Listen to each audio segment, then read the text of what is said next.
We got a developing situation with the New York Jets. They are officially a disaster. Haason Reddick, yet to play it down. Been in the building one time, not a camp. Demanding now a trade. Here's head coach Robert Saleh. Listen to this. I'm not going to elaborate any more than Joe did.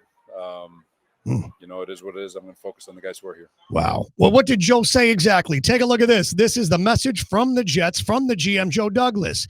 We've informed Haason that we will not trade him, that he's expected to be here with his teammates, and that he will continue to be fined per the CBA if he does not report. Since the trade discussions back in March, we have been clear, direct, and consistent with our position. Our focus will remain on the guys we have here as we prepare for the regular season. All right, then Aaron Rodgers was asked about the situation with his new sack master, who's not there, who wants out already. Listen to Rodgers. You know, we don't judge him for trying to do what's best for him. I think what's best for him is to be a Jet. Well, that's Rodgers' idea. Meanwhile, Ari Menoff says this is one of the weirdest situations we've ever had. Quote, I cannot remember the last time an NFL player got traded to a new team and then traded again before the season even starts. Reddick has 1 year left. The Jets knew that when they acquired him.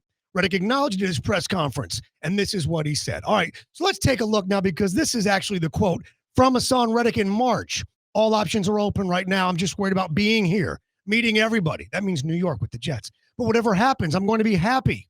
I'm going to give my all, no matter what, because that's just who I am as a person. No matter how it goes, how many years, I'm going to be here forever long. I'm here for, and I'm going to give the team, the fans, everything that I have. All right, well, the question is on the board. Question, who is more to blame for this mess, Reddick or the Jets? This is on the Jets. They traded for a guy who wanted a new deal. They traded for a guy they knew was not happy in Philadelphia because he didn't have that deal. What did they think was going to happen? You want to get the deal done before you make the trade. You do not want to go ahead and bring a guy in who didn't want to be there because guess what? It'll be a free agent soon anyway. And then what? Then you gave up what you gave up for a player who may never play for you for nothing. This is the Jets being it's got to be hard to be a Jets fan. I feel for you people because they continue to disappoint time and time again. But wait, there is more. At number 3, presented by Twin Peaks, 8-strength scenic views, 29-degree beer. Aaron Rodgers now has this explosive new book coming out. It is an unauthorized biography, meaning he didn't know about it, didn't agree to it, didn't look it over. He got asked on the radio, I want you to watch closely Aaron Rodgers' demeanor. Look at his face. Look at what he says. Look at what he doesn't say when he gets asked whether or not it is authorized or if it is unauthorized without his permission. Take a look. So this Ian O'Connor book, was this an authorized or not authorized biography by you? That's a rhetorical question. Okay. Rodgers isn't laughing. I guess. I don't know. He's not laughing. It's hard to tell. I can't. I honestly, I swear to you, I was looking up this. I couldn't figure it out because there were quotes in there. So it looked like you gave your blessing. But then on the other hand, it looked like there was stuff in there that you didn't want to be in there. So I was confused. So I'm like, you know what? Screw it. I'm just going to ask him. Yeah, look at Rodgers said that's rhetorical. Like, you can't be serious. Like, that's like as Bryce Harper would say, that's a clown question, right? But then Rodgers goes in on whether the book is actually true. Some of these stories are actually going to be factual. Look at this. And there's other stories in there that are true, that I'm sure are true. There's stories that are maybe, exaggerated over time. Stories that are prospectively true to people because that's what it seemed to them. That's his way of saying I can't deny it all yet because some of it may be true. Meanwhile, Rodgers then says that he met with the author of the book and then jokes about the whole vaccine thing. Look at this.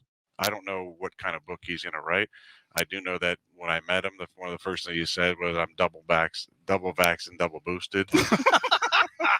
Was he wearing a mask? And then he went on a story about, Kyrie Irving. So listen, I'm sure it'll be an interesting read. I'm sure it'll be an interesting read. Question is on the board. Will Rodgers actually read the book? You bet your ass he'll read this book. He said he won't, but he will. He said he'd read the first chapter because it's about his grandfather. He will read every word on every page the moment it comes out. In fact, he'll probably listen to it on Audible while he reads it simultaneously because he'll want to defend himself. He'll want to look to sue. He'll want to be prepared for the allegations and stories that come from this. And trust me, when the book drops on Tuesday the 20th, there will be content that comes from it. But wait, there's more as we continue to number 2, SLBT.com, home of honest, reliable service since 1970. Speaking of football, speaking of quarterbacks, Will Levis, we know, loves mayonnaise. Got a deal with Hellman's mayonnaise. But now they're claiming that Levis has his own what? Look at this. What is he doing? Got his own mayonnaise? What's he doing? Like greatness. Are you serious? Will Levis, number 8, parfum. It is a cologne, apparently. Well, here is the website. If you go to Will Levis number 8. And sure, you can order Will Levis number 8, which is supposed to be a mayonnaise kind of scented cologne, $8. And then it tells you, lemon tart and fragrance opens with this and that.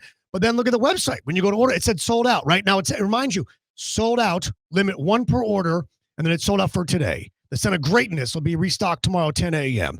All right, back to me, because the question is now on the board. Is this for real? Yes or no? Folks, this is a joke. Y'all are getting punked. This fragrance doesn't exist. If you check again tomorrow, it's still sold out. There's no restock. Who is falling for this?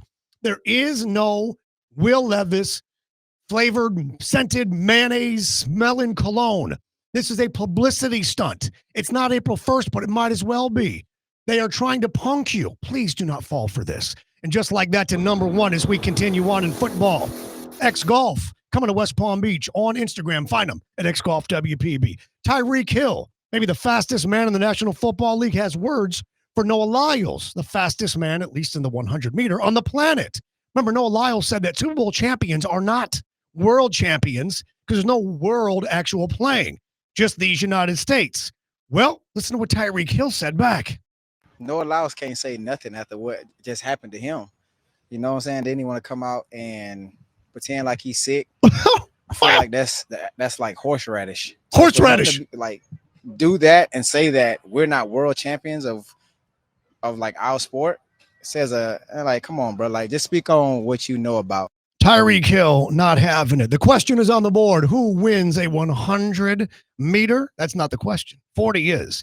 In a 40, Tyreek Hill beats him. That acceleration, that start got him. In 100, though, it's probably going to be Noah Lyles. Good on Tyreek Hill to say horseradish instead of horse bleep. So we don't got to beep it. He was raised right. His mom, you saw her on Hard Knocks. She's outstanding. We love her. And clearly she raised him right as far as when to use horseradish versus. Hit like, hit subscribe, comment, tell us where we're wrong. And remember, while every day above ground is a good day, some are just more questionable than others. Say goodnight to the bad guy. See you on Friday.